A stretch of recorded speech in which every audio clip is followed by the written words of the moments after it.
Trump's 18-minute speech?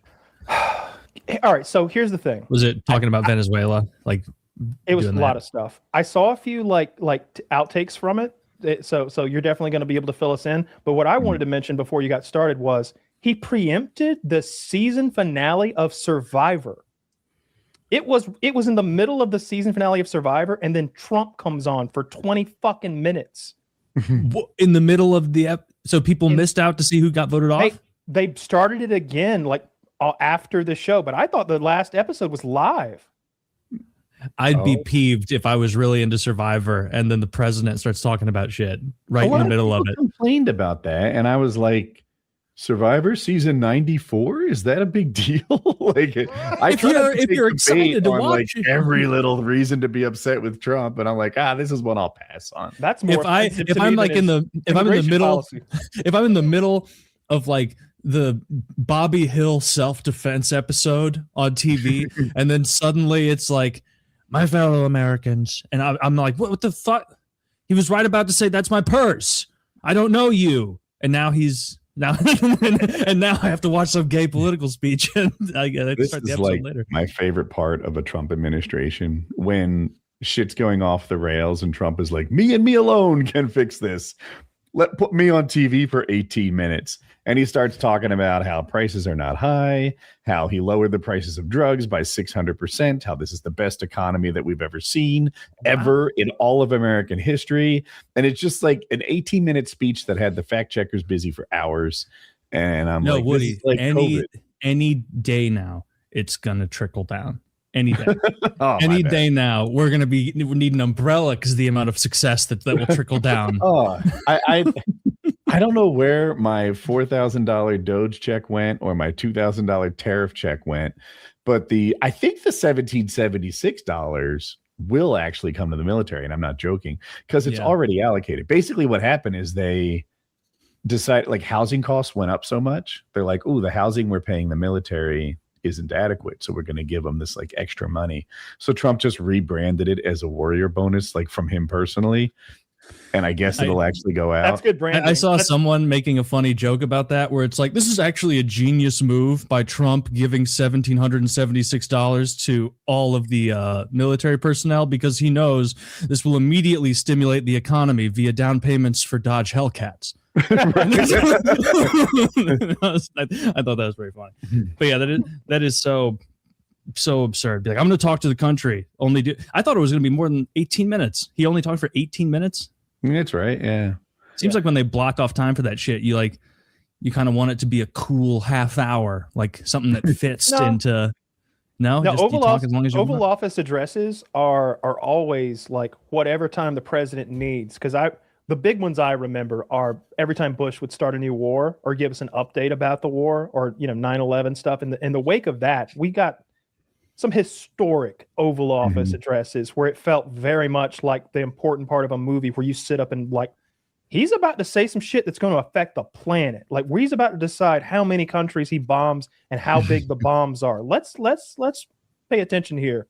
And they'd be 6 minutes or 12 minutes. He was talking about the bombing of the boats. He's like, these bombs, they're hundreds of thousands of pounds. And they go bing, bing, bing, bing when they hit. I thought you were going to go bing, bing, bong, because he used to do that. Bings, I guess. I don't know.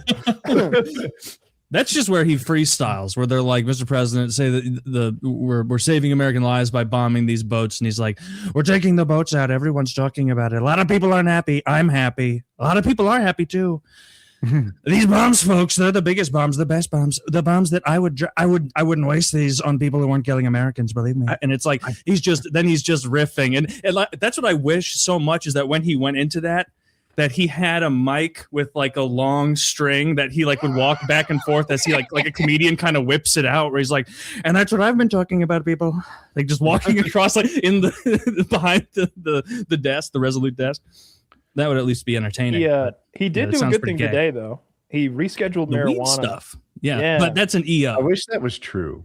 Like EOs, seems like a lot of EOs don't actually get enforced. Biden did the same thing. He's like, I'm doing an executive order to talk about a study that might reclassify it as Schedule 1, and nothing got done. And now Trump is doing the same. He didn't reschedule it as classified as Schedule 1. Schedule 3. He said you're right. It's currently 1, and he's moving it to 3. He's like, I'm writing an executive order to think about making it Schedule 3.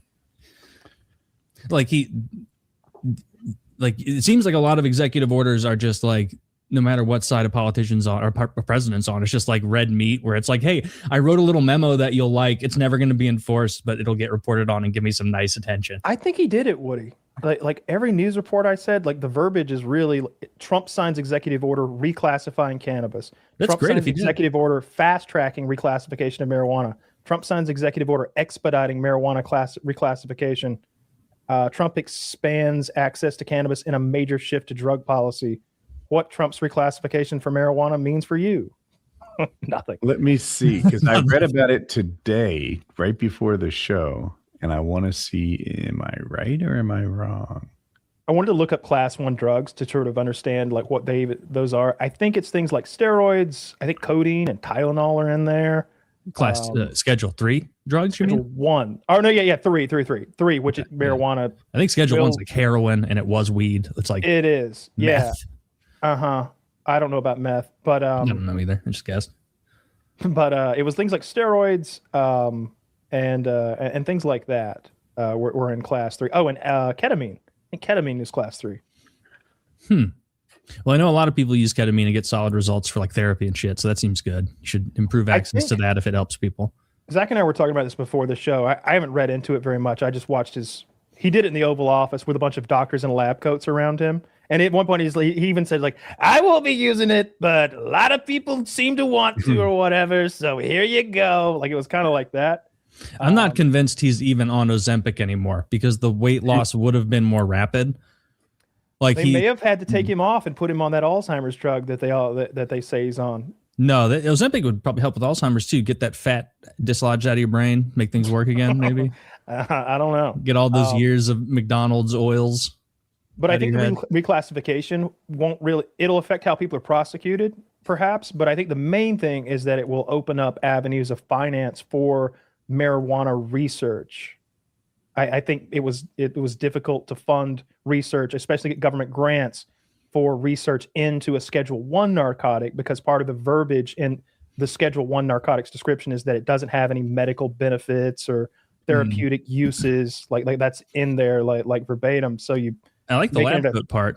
Like it would be nice if when I went to my local dispensary, those people had lab coats on. No way. It would feel more efficacious. It would feel more, that would lure more boomers in because they'd be like, oh, well, this kind of makes sense.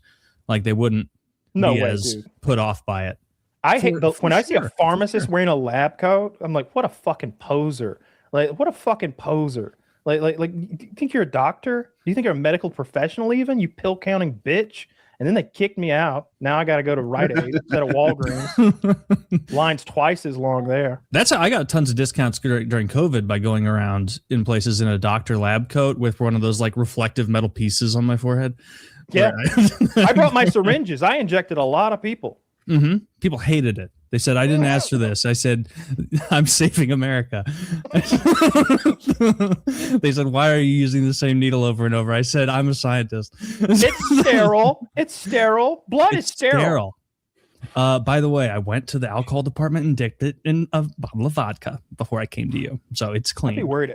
I wonder Which I don't think vodka is alcoholic enough to. The Associated Press says he signed an order that could reclassify it. But I have seen other things said that he did reclassify it. I just don't know what's true. Hopefully he does. That would be like a nice little, tiny bright moment. Because I remember defending Biden, and one of my things was like, he just said that they're going to reclassify it, and it didn't get done, I guess. If I had to wager, I agree with you that this is like a EO that's not going to be enforced. It won't move forward. It'll be a little news cycle. Hopefully not. I want to be wrong. Yeah. Like, just because he's not my guy doesn't mean I hope he doesn't do good things. Become my guy. Earn it. Yeah, I agree. Do something worthwhile. Do something good for Americans instead of just foreign countries.